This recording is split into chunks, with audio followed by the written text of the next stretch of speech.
안녕하세요. 18.5도입니다. 지옥에서 온 판사, 많은 인물들 또 새로운 인물들이 나오게 되면서 또 이야기가 발전이 되면서 정신이 없네요. 강빛나를 한다원이 찔러 죽이려고 하던 장면이 있는데 좀 당황스럽죠? 그건 아마도 강문재가 시켜서 한 것 같습니다. 죄를 짓지 않는 사람은 악마가 죽이지를 못하죠. 강빛나도 그러다 역으로 더 벌을 받게 됐잖아요. 한다원을 유혹하고 거짓말로 유인을 했던 것 같죠.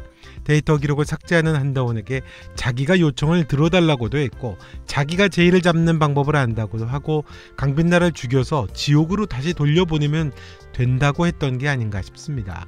한다원이 강빛나를 죽이려고 하는데 그걸 강빛나가 받아들이게 되죠. 아마도 아주 재미난 걸 준비 중이라고 했던 강문재는 제의를 잡아주는 조건으로 강빛나를 한다원이 죽이게 했고 자기를 사랑하면 죽어달라고 하고 한다원이 강빛나를 찔렀던 게 아닌가 싶습니다. 하지만 한다원이 진짜로 찌르지를 못하게 되고 괴로워하고 후회하게 되겠죠. 하지만 한다원이 정말 죽이려고 심장을 겨눴던 건 아닌 것 같습니다. 지옥으로 가는 한이 있더라도 원수를 갚고 싶어 한다는 한다원 때문에 마음이 아픈 강빛나인데요. 악마는 마음의 분노를 갖고 있는 한다원을 그 분노대로 살인을 해서 죄를 짓게 하려는 게 목적인 것 같습니다. 한다원이 강빛나를 죽이면 되니까요. 하지만 악마의 거짓말이겠죠. 강빛나도 죽이고 한다원도 죽이는 방법인 것 같습니다. 사람을 죽이게 되면 죄인이 되는 거니까요. 강문재의 소나기에 들어오게 되는 겁니다. 아마도 이하롱은 자신이 존경하는 유스티티아니까 원래대로 돌려놓으려면 한다원이 사라지면 된다고 생각을 했던 것 같습니다. 그런데 강문재가 라이벌인 유스티티아를 죽이려고 했다라고 하는 걸 알고 아롱이도 충격을 받고 후회할 것으로 보입니다.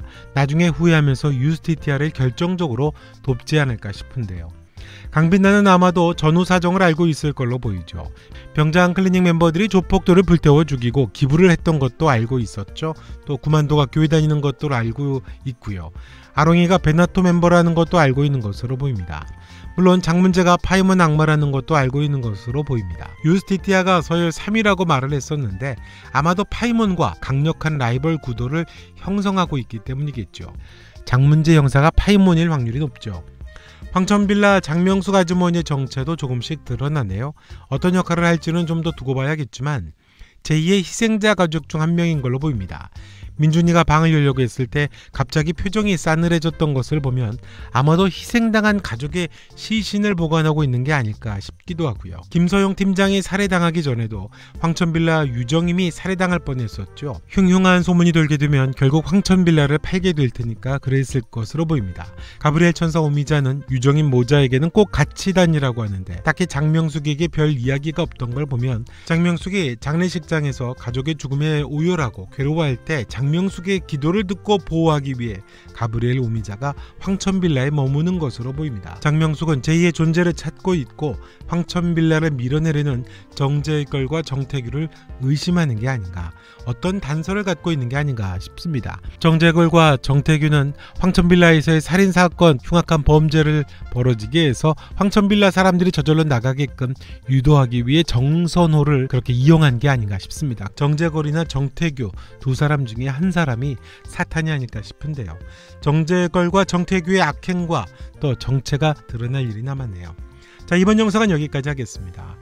좋아요, 구독, 알림 설정 부탁드리겠고요. 지금까지 18.5도였습니다. 지옥에서 온 판사 다음 영상에서 뵙겠습니다.